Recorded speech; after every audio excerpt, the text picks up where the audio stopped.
마태복음 27장 11절에서 26절.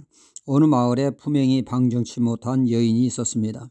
문란한 삶을 산 이 여인이 임신을 하게 되었습니다. 이 여인이 이 아이의 아버지는 목사님이라고 했죠. 이로 인해 교회는 발칵 뒤집히게 되었습니다. 7계를 범한 목회자를 더 이상 목회자로 인정할 수 없다고 하여 목사님은 졸지에 섬기던 교회를 사임하게 되었습니다. 그런데 목사님은 마치 그 사실을 인정이라도 하는 듯 한마디 말이 없습니다. 침묵으로 일관했습니다. 목사님은 동네에 방을 얻어 사시죠. 그러나 얼마 지나지 않아 사실이 밝혀지게 되었습니다. 이 여인이 자신의 죄를 감추기 위해 목사님에게 뒤집어 씌운 것이죠.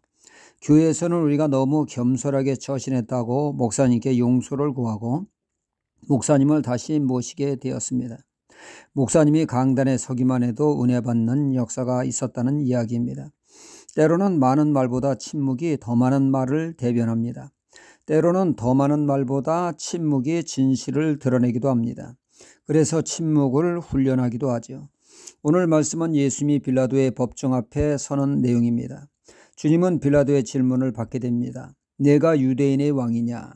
주님은 육신적으로는 다윗 왕의 후손으로 오신 왕이시며 영적으로는 하나님의 아들 하나님이십니다.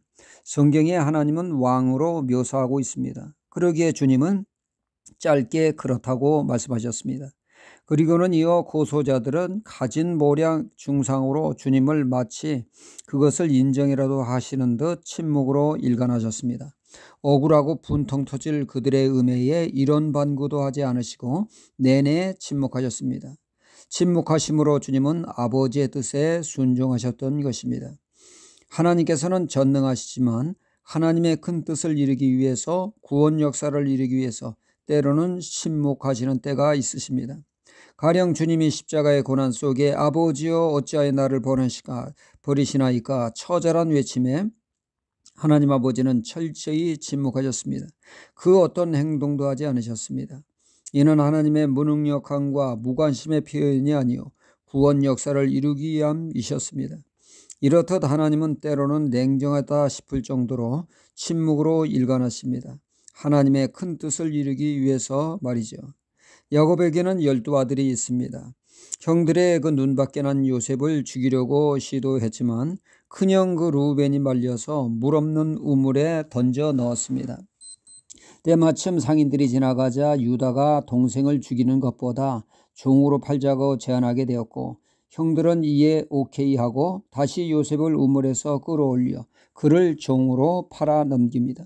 그리고는 아버지 야곱을 속이기 위해서 그들은 짐승을 잡아 요셉의 옷에 피를 잔뜩 묻혀 마치 요셉이 사나운 맹수에 잡혀 먹은 것처럼 그들의 범죄를 감추었습니다. 그리고는 그들은 능청스럽게 연기를 했던 것입니다.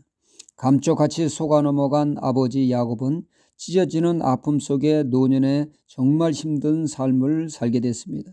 눈만 감으면 각별히 사랑한 요셉이 사나운 맹수에 찢기는 모습이 떠올라 얼마나 그런 괴로운 나날을 보냈는지 모릅니다. 눈물의 세월을 보냈습니다. 훗날 바로왕 앞에서 야곱은 실로 험악한 세월을 보냈다고 토로했습니다. 눈물로 세월을 보내는 야곱을 모든 걸 다 아시는 하나님이 사건의 전말을 아시는 하나님께서 야곱아 그게 아니다 하고 사실을 알려주셨다면 그 많은 세월 동안 야곱이 고통의 세월을 보내지 않았을 것입니다. 하지만 하나님은 매정하리만치 침묵으로 일관하셨습니다. 세월이 흘러 요셉이 국무총리가 되어서 아버지를 애굽으로 초청했을 때야 비로소 하나님은 침묵을 깨시고 말씀하셨습니다. 만약 그 전에 하나님이 침묵을 깨시고 말씀하시면 야곱 가정의 기근에서의 구원은 물 건너 갔을 것입니다. 큰 화를 당하였을 것입니다. 하나님의 침묵이 하나님의 구원 역사를 이루신 것입니다. 하나님의 침묵을 이해하지 못하고 인간적으로 판단할 때 신앙의 큰 위기를 또 이 시험을 자초하게 되어집니다. 엔도 슈사쿠의 침묵이라고 하는 실화를 바탕으로 한 이 소설이 하나님의 침묵에 배교하는 내용을 기록하고 있습니다. 성도가 믿음을 지키기 위해 생명을 잃어가는 순교를 택하는데 하나님은 아무런 행동도 하지 않으시는 하나님의 침묵에 시험된 내용입니다. 우리는 기도를 해도 하나님이 침묵하실 때, 말씀으로 살아도 우리에게 하나님이 침묵하실 때 우리는 하나님의 신실하심을 믿는 믿음으로 반응하며 더욱더 하나님을 붙드는 신앙이 되어 마침내 하나님의 역사를 목도하는 하나님의 사람이 되어야겠습니다. 할렐루야.